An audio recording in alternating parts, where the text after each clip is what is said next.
Nag-isipan ko talaga to na i-share ko ba or hindi.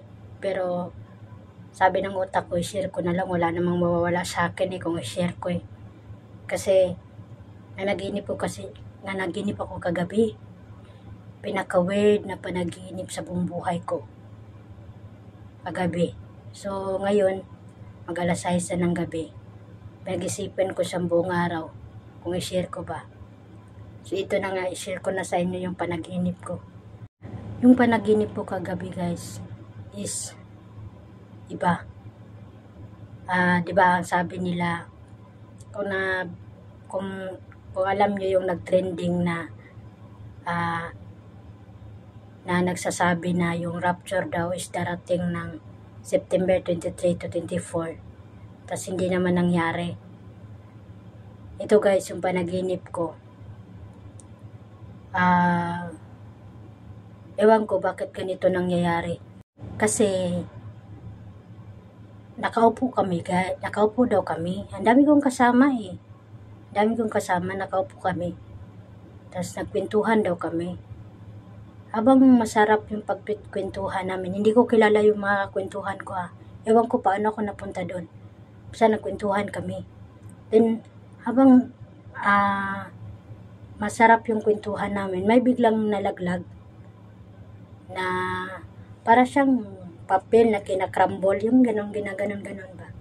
And then, hinayaan lang namin kasi wala na napasarap kami sa kwentuhan na yan lang namin. Yung nalaglag, hindi namin alam kung saan yung nalaglag. Basta nayaan lang namin yun. Then, bigla siyang nagliwanag. Yung nalaglag, hindi namin alam kung saan.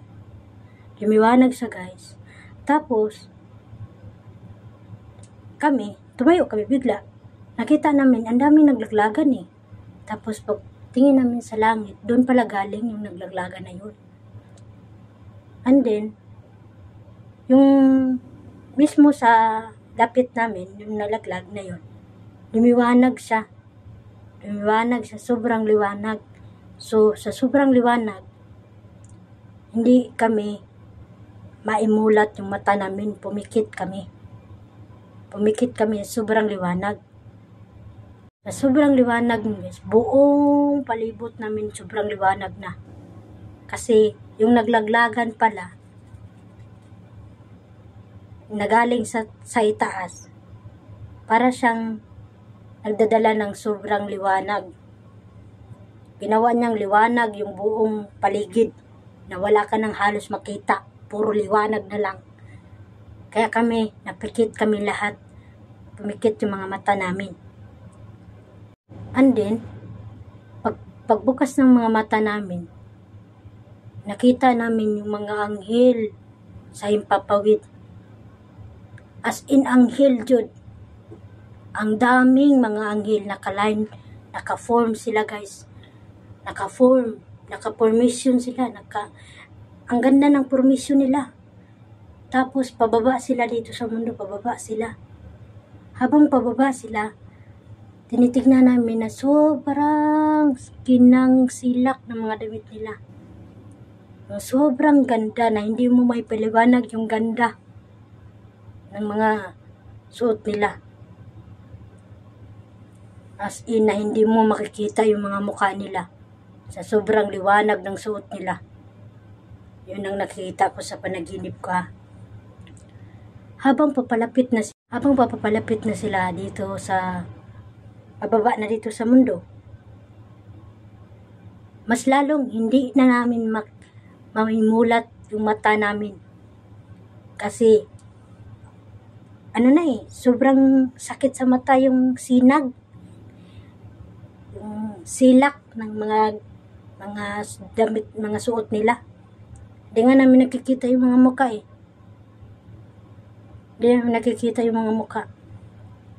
Pikit lang kami. Tapos ang bilis nilang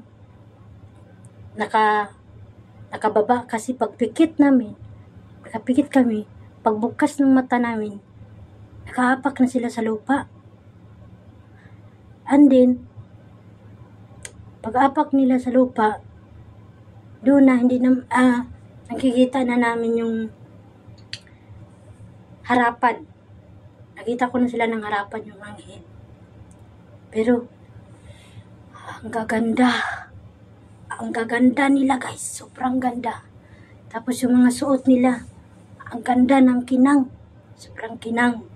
Tapos may pisang anghel na nagdala ng libro, na napakalaking libro, na paano niya nabuhat yung napakalaking libro, na ganyan yung hawak. Sobrang laking libro. Tapos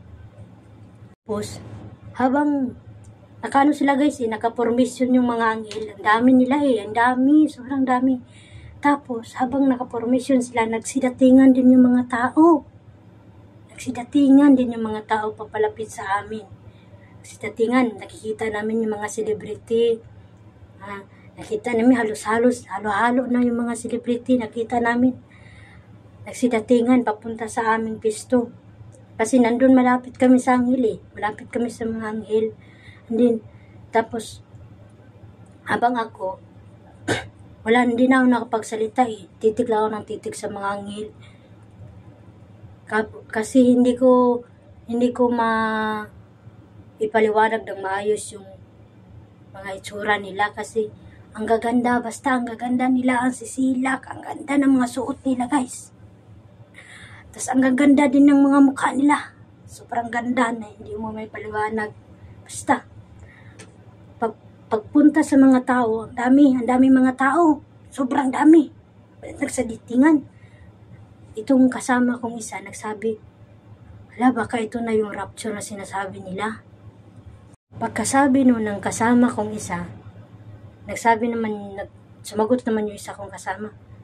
Sabi niya, oo nga, baka ito na yun. And then, habang nag-uusap silang dalawa, ako naman, nakatulala kasi nakatingin ako sa mga tao, nagaganon-ganon lang ako. Ayun sa utak ko, bakit nagsidatingan yung mga taong napakarami? And then, nagsalita itong isang anghel. Nagsalita siya guys. Sobrang ganda ng mukha niya. Sobrang ganda. Kasi ang ganda, nagsalita siya. Sabi niya, yung isang anghel yung nagdala ng libro. Makinig kayo kung nandito yung pangalan nyo. Alam nyo ba guys, ako para ako may matay sa kaba. May matay ako sa kaba. Kasi nasa utak ko, ito na siguro talaga yung rapture. Pero ang nasa utak ko, bakit ganito? Hindi naman ganito yung nakasulat sa Biblia Ang nakasulat sa Biblia, pag lilipad tayo, nawala lang saglit, tapos ililipad tayo sa alapaap ba yun? Papuntang langit. Diba? Ganon ba ang rapture nakasulat sa Revelation ba yun? Bakit ganito? Bakit dito ina-announce na nila yung mga pangalan? And then habang nagsasalita yung anghel guys, kinakabahan ako ng sobra. Pati yung kasama ko, kinakabahan siya. Paano na? Sabi ng kasama ko, paano na pag wala yung mga pangalan natin dyan? Hindi maiwan tayo dito. Sabi ng isa kong kasama. Sabi naman, oo nga. Sumagot naman yung isa. Oo nga. Paano na kaya? Maiwan tayo dito.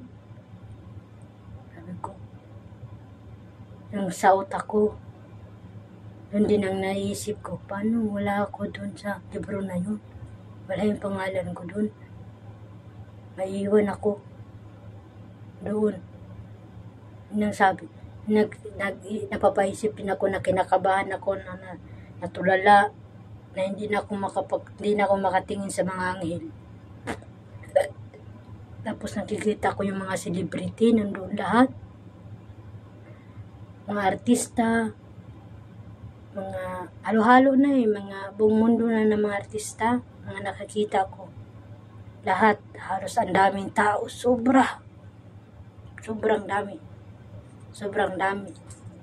Parang tinapok ng lahat yung mga tao sa buong mundo. Ibon, paano yung napunta doon? Nandun man lahat. Nagsidatingan lahat. Mga tao.